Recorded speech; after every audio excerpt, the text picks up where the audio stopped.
Hello नमस्कार दोस्तों। इस वीडियो में हम डिस्कशन करेंगे बिजनेस स्टैंडर्ड में छपे एक लेख के बारे में।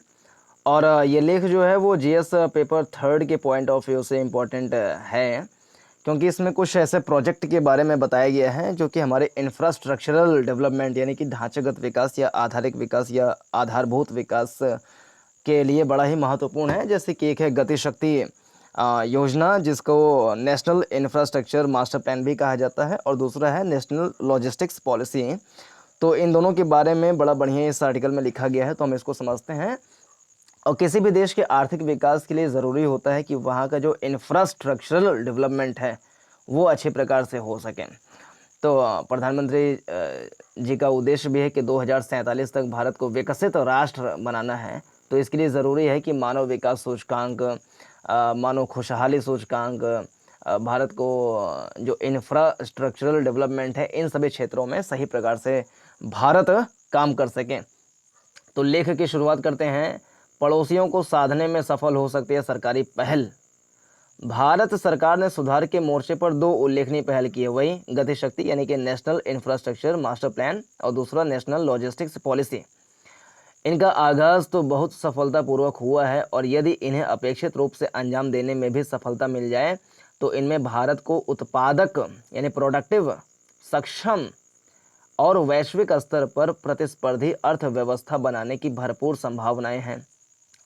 सुधारों से जुड़ी इनमें से एक पहल है गति शक्ति, जिसे नेशनल इंफ्रास्ट्रक्चर मास्टर प्लान नाम भी दिया गया है। इसे 13 अक्टूबर 2021 को पेश किया गया था। वहीं दूसरी ओर नेशनल लॉजिस्टिक्स पॉलिसी है, जिसकी घोषणा 17 सितंबर को हुई है। वास्तव में ये एक दूसरे से जुड़े हुए दो ऐसे स्तंभ हैं जिनके आधार पर 21वीं सदी की अर्थव्यवस्था के निर्माण की योजना है।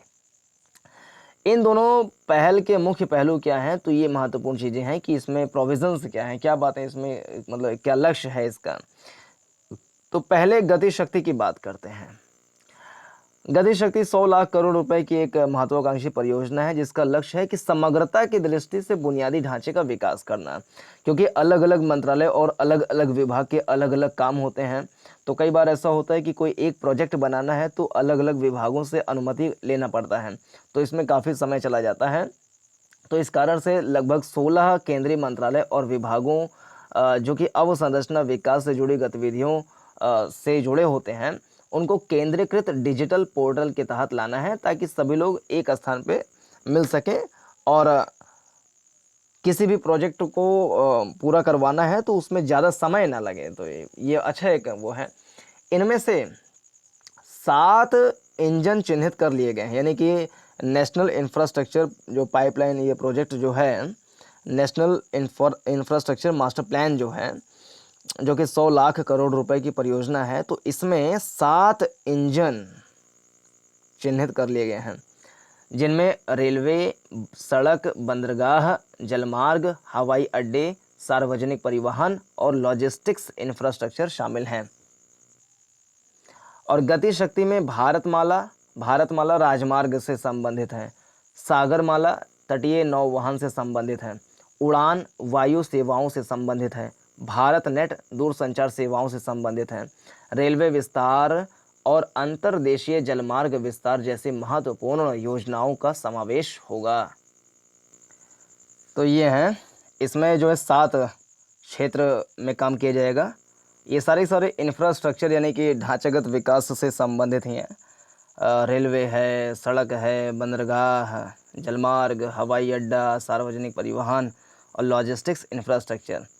और अगर देखें इसमें बात करें तो एक भारतमाला 1, सागरमाला 2, उड़ान 3, भारत नेट 4, रेलवे विस्तार 5, अंतर्देशीय जलमार्ग विस्तार 6, यानी 6 परियोजनाओं को इसमें समावेशित किया जाएगा।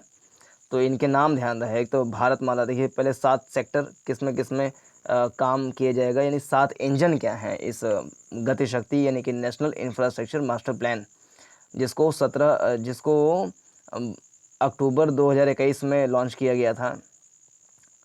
तो इसका 7 जो इंजन है वो क्या है, तो उसमें से एक है रेलवे सड़क,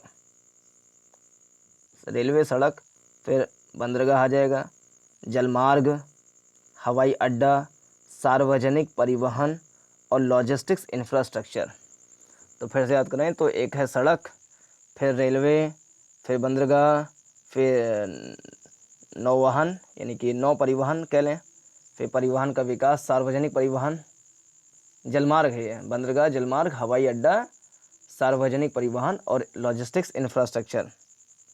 तो सड़क, रेलवे, सार्वजनिक परिवहन, फिर जल परिवहन, हवाई जो सेवाएं हैं और लॉजिस्टिक्स इंफ्रास्ट्रक्चर, बंदरगाह वगैरह, इन सब पे काम किया जाएगा। और 6-7 जो हैं प्रोजेक्ट्स हैं जो इसमें इंक्लूड कर लिया जाएगा, यानी ये 7-8 प्रोजेक्ट मिल करके एक स्थान पर आ जाएंगे और 16 मंत्रालय विभाग मिल करके इन सारे इंफ्रास्ट्रक्चरल डेवलपमेंट को बढ़ाने का प्रयास करेंगे एक साथ में मिल करके। तो उसमें से एक है भारतमाला, जिसका उद्देश्य है सड़क मार्गों का विकास करना। एक है सागरमाला, जिसका उद्देश्य है तटीय नौवहन को विकसित करना। एक है भारत नेट, जिसका उद्देश्य है दूरसंचार सेवाओं को विकसित करना। फिर इसके अलावा और देखें तो उड़ान, तो वायु सेवाओं को विकसित करना। फिर रेलवे विस्तार है, अंतर्देशीय जलमार्ग विस्तार है। तो ये सारी चीज़ें समावेशित हो जाएंगी। वहीं अब देखिए हो गया अपना जो गति शक्ति है ये हो गया। अब अगला आ गया नेशनल लॉजिस्टिक्स पॉलिसी या NLP। वहीं नेशनल लॉजिस्टिक्स पॉलिसी यानी NLP का उद्देश्य है एक निर्बाध यानी बाधा रहित मल्टी मॉडल कनेक्टिविटी नेटवर्क की स्थापना, जो देश भर में वस्तु, सेवा और लोगों की सुगम आवाजाही सुनिश्चित कर सके। लॉजिस्टिक सपोर्ट मीन्स भी यही होता है कि जो हमारे वस्तु हैं, सेवा हैं, जो चीज़ें हैं, लोगों की आवाजाही है वो आराम से हो सके, तीव्र गति से बढ़ सके। प्रधानमंत्री जी ने यह भी कहा है कि चीता के स्पीड से चीज़ें पहुँचें। इस प्रकार यह गति शक्ति के साथ अभिन्न रूप से जुड़ी हुई है और इसीलिए उसके साथ समन्वय कर इसे सिरे चढ़ाया जाना चाहिए।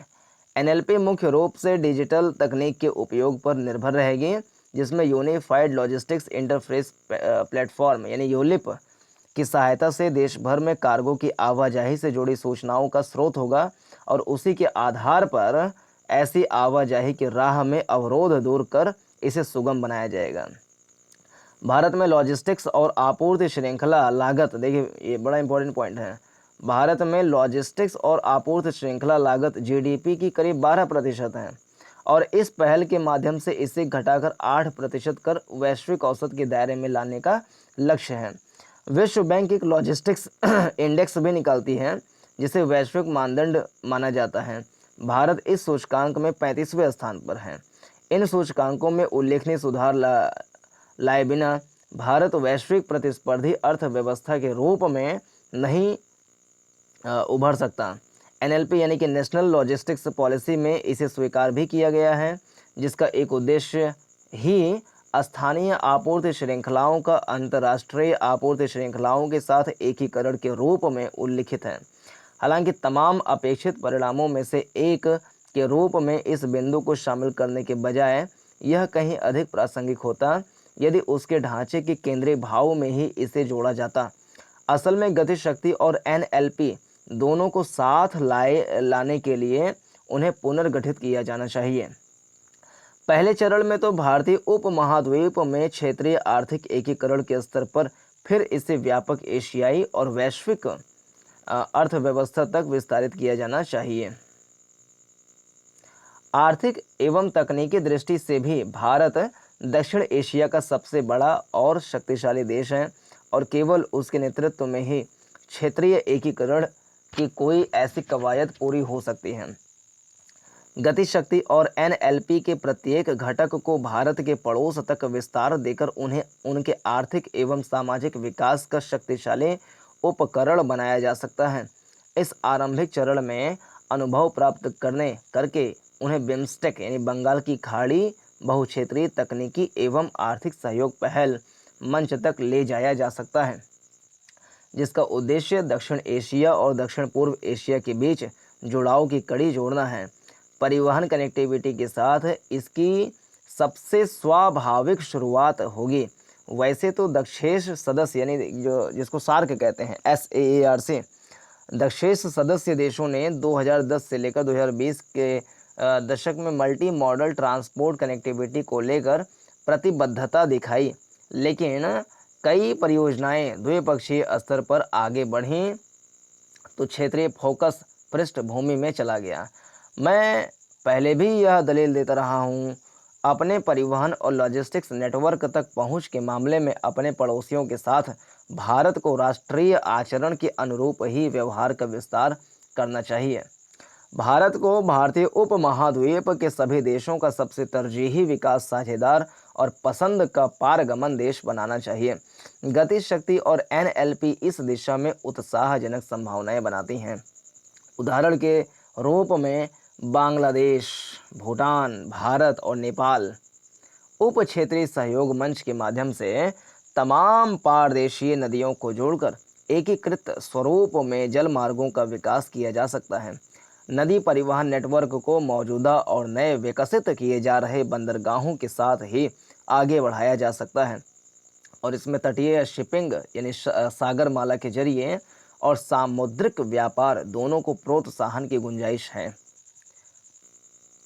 जहां तक NLP की बात है तो उसके अंतर्गत देश भर के नोडल पॉइंट्स पर आधुनिक गोदाम और लॉजिस्टिक्स सुविधाएं विकसित होनी हैं। इनमें से कुछ को साझा उपयोग के लिए पड़ोसी देशों में क्यों नहीं स्थापित किया जाता। गति शक्ति और NLP में डिजिटल तकनीकों का उपयोग दोनों का अभिन्न पहलू है, तो क्या इन पोर्टलों को हमारे पड़ोसियों की भागीदारी के लिए नहीं खोला जा सकता। उदाहरण के लिए उन्हें यूलिप में शामिल किया जा सकता है।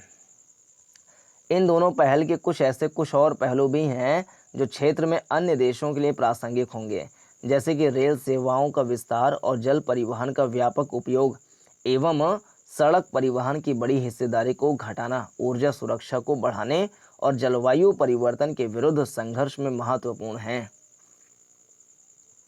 ये सभी सामूहिक लक्ष्य हैं और इन पहल को क्षेत्रीय आयाम देकर साझा प्रतिक्रिया के लिए प्रेरित किया जा सकता है। अब इस दिशा में विचार किए जाए कि भारत द्वारा गति शक्ति और NLP का कैसे क्षेत्रीय आयाम होना चाहिए।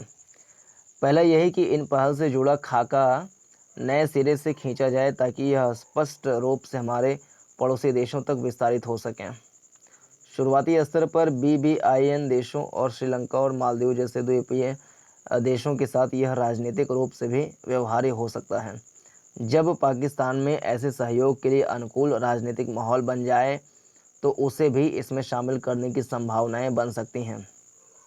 दूसरा यही कि आरंभ में BBIN यानी बांग्लादेश, भूटान, इंडिया, नेपाल और द्वीपीय पड़ोसियों के बीच नदी परिवहन और तटीय नौवहन पर ध्यान केंद्रित करें। सुरक्षित नदी नेविगेशन की एकीकृत योजना तैयार की जाए। नदी पर बंदरगाह और गोदाम भंडारण की सुविधाओं के विकास के साथ उन्हें मौजूदा एवं प्रस्तावित तटीय बंदरगाहों से जोड़ें, जिससे तटीय नौवहन को प्रोत्साहन मिले।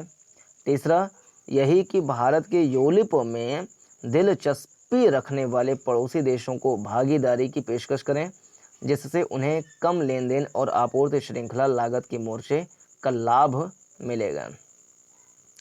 हमारे पड़ोसियों को इन पहल से परिचित कराने और उन्हें इनमें भागीदारी एवं सहयोग के अवसर प्रदान करने के लिए लक्ष्य केंद्रित कूटनीतिक प्रयासों की दरकार होगी। वस्तुतः थोड़ी सी रचनात्मकता और प्रयोगधर्मिता के दम पर गति शक्ति और नेशनल लॉजिस्टिक्स पॉलिसी में हमारी पड़ोसी प्रथम नीति का अहम स्तंभ बनने की भरपूर संभावनाएं हैं। So this was the discussion of this article. Thanks for watching.